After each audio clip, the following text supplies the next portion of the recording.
Hari ini kita akan belajar mata pelajaran IPA dengan topik perkembangbiakan tumbuhan. Sebelum masuk topik, Ibu akan bertanya, apakah anak-anak Ibu tahu apakah salah satu ciri dari makhluk hidup? Ya, benar. Salah satu ciri dari makhluk hidup yaitu berkembang biak.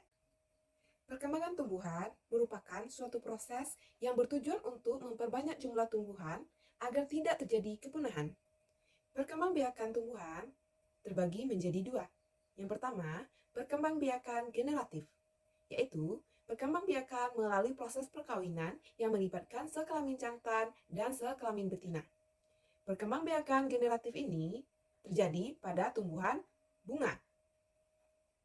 Nah, selanjutnya yang kedua, perkembangbiakan vegetatif, yaitu perkembangbiakan tanpa adanya pertemuan sekelamin jantan dan sekelamin betina. Perkembangbiakan generatif itu terjadi pada tumbuhan bunga. Hari ini kita akan membahas bagian-bagian bunga sempurna.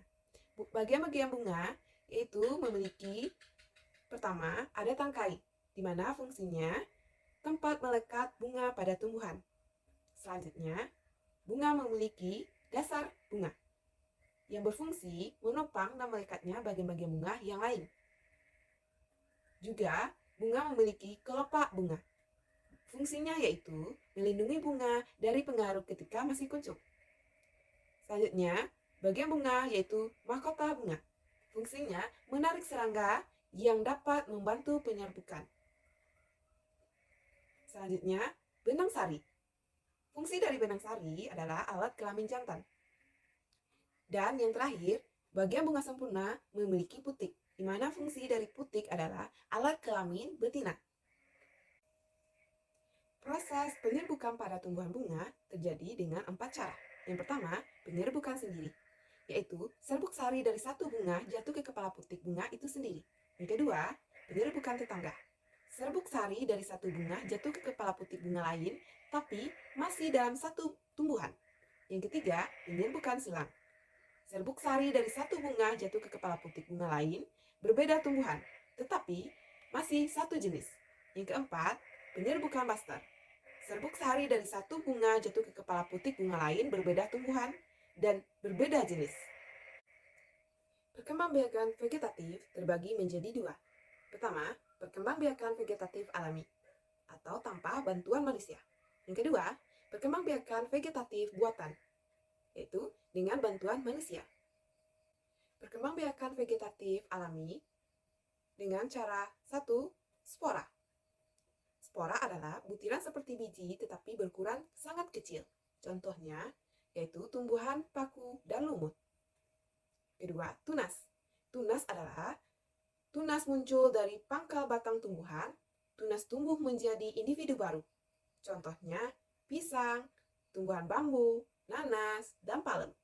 Perkembangbiakan vegetatif alami yang selanjutnya yaitu umbi batang. Umbi batang adalah mata tunas muncul pada umbi batang dan tumbuh menjadi individu baru. Contohnya kentang, umbi jalar. Perkembangbiakan selanjutnya yaitu umbi lapis. Berupa kumpulan daun yang berlapis-lapis membentuk siung.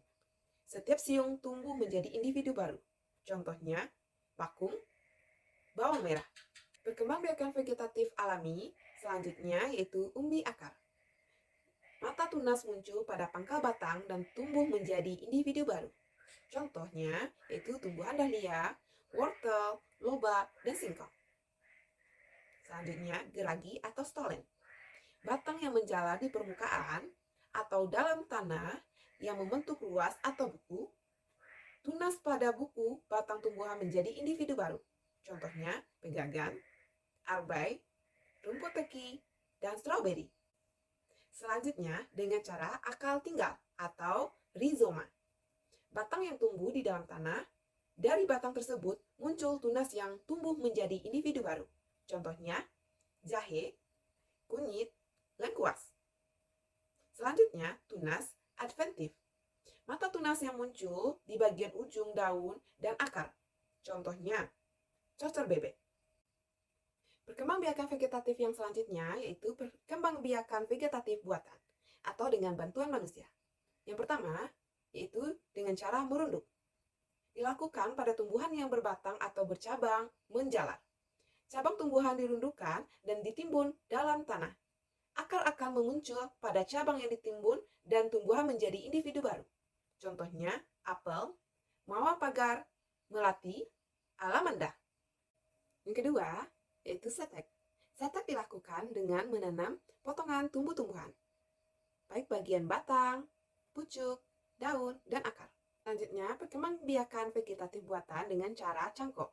Cangkok dilakukan pada tumbuhan berkayu dan bercabang. Cabang dikerat, kulit kayunya dibersihkan dari kambionnya, dibungkus sabut kelapa atau plastik berlubang yang diisi tanah dan disiram sampai berakar. Potong dan tanam sebagai individu baru. Cara cangkok ini dapat dilakukan pada tumbuhan rambutan, jeruk, mangga, dan lain-lain.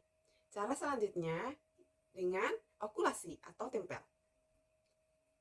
Cara ini menggabungkan mata tunas suatu tumbuhan pada batang tumbuhan lain. Tumbuhan tersebut akan memiliki sifat tumbuhan yang ditempel.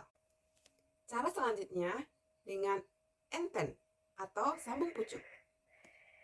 Menggabungkan bagian atas suatu tumbuhan dengan bagian bawah tumbuhan lain, tujuannya yaitu untuk menggabungkan dua sifat tumbuhan berakar, kuat, dan berbuah banyak.